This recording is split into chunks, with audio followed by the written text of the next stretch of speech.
દાખલા નંબર 7, જેની રકમ છે કે ચોરસ ખાનાવાળા કાગળ ઉપર સમાન ક્ષેત્રફળવાળા બે એવા ત્રિકોણો દોરો કે જેના માટે બે ક્વેશ્ચન છે કે બંને ત્રિકોણો એકરૂપ હોય અને બીજી એવી આકૃતિ દોરો કે બંને ત્રિકોણો એકરૂપ ના હોય.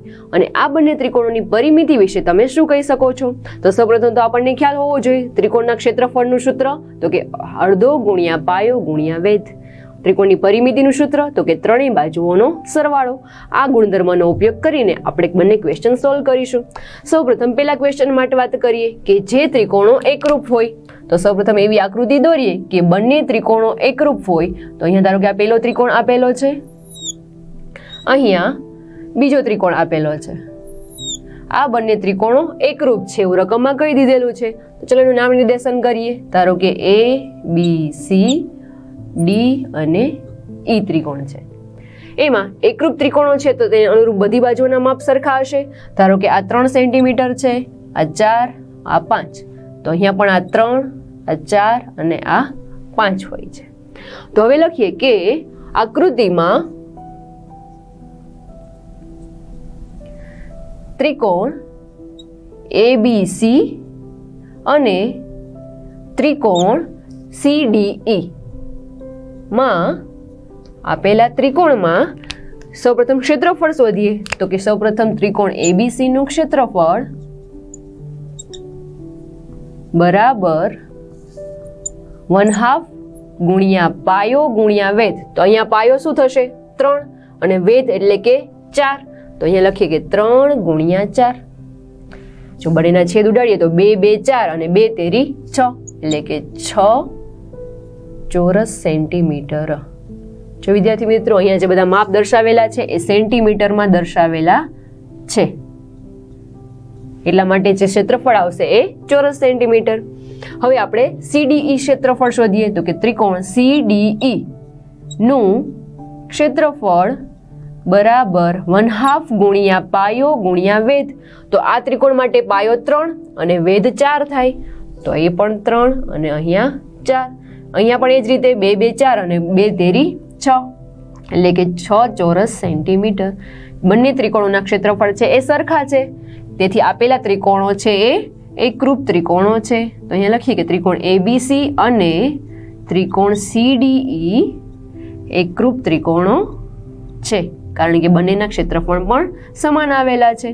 હવે બીજો ક્વેશ્ચન એવો પૂછેલો છે તેની પરિમિતિ વિશે શું કહી શકાય? તો ચલો હવે બંનેની પરિમિતિ શોધીએ.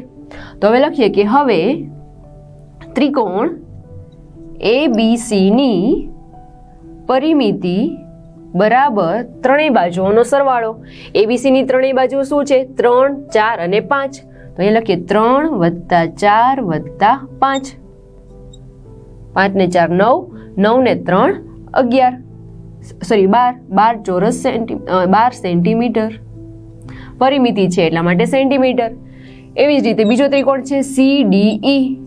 એની વાત કરીએ તો ત્રિકોણ CDE ની પરિમિતિ એમાં પણ 3 બાજુઓ 3 4 અને 5 સેન્ટીમીટર છે. તો અહીંયા લખીએ કે 3 + 4 + 5 બરાબર 12 ચોરસ સેન્ટીમીટર. જોઈ શકાય છે કે બંનેની પરિમિતિ પણ સમાન છે.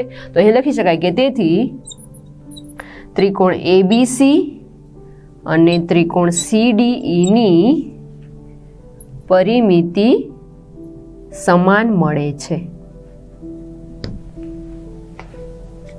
અહીં ક્વેશ્ચન નંબર બીજો છે કે જે એકરૂપ ત્રિકોણો નથી એવા ત્રિકોણો દોરો.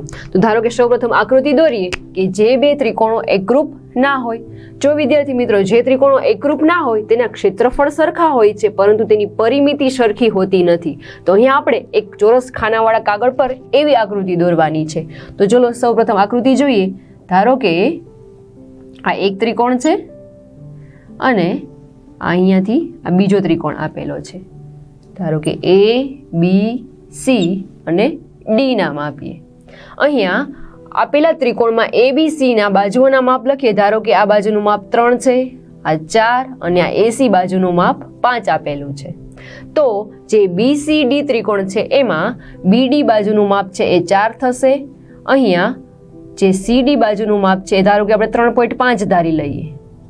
આપણે તેનું ક્ષેત્રફળ છે સરખું બતાવવું છે પરંતુ પરિમિતિ સરખી નથી બતાવી એટલે મેં બીજી બાજુનું માપ ધારો કે મેં થોડુંક અલગ ધારેલું છે 3.5. તો હવે આ ત્રિકોણમાં અહીંયા લખીએ કે આકૃતિમાં ત્રિકોણ એબીસી અને ત્રિકોણ બીસીડી એકરૂપ નથી.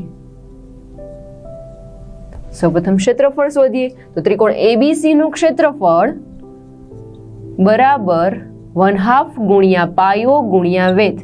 આ ત્રિકોણમાં પાયો 4 છે અને વેધ 3 છે, તો અહીંયા થશે 3 ગુણ્યા 4. છેદ ઉડાડીએ તો 2 2 4 અને 2 તેરી 6 એટલે કે 6 ચોરસ સેન્ટીમીટર. કે આકૃતિમાં બધા માપ છે એ સેન્ટીમીટરમાં દર્શાવેલા છે.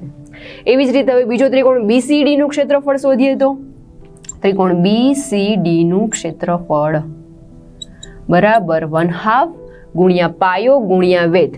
આના માટે પણ વેધ છે એ પાયો છે 4 છે અને વેધ અહીંયા વચ્ચેથી કોઈ નિશાની છે એ દોરેલી, ધારો કે એને એફ નામ આપી દઈએ, આ તેનો વેધ થશે કારણ કે તેમની સામસામેની બાજુ એ બી અને ડીએફ છે એ સરખી હોય છે એટલા માટે. તો અહીંયા પણ પાયો 3 અને વેધ 4, સેમ ઉપર જેવો જ આન્સર આવશે 6 ચોરસ સેન્ટીમીટર.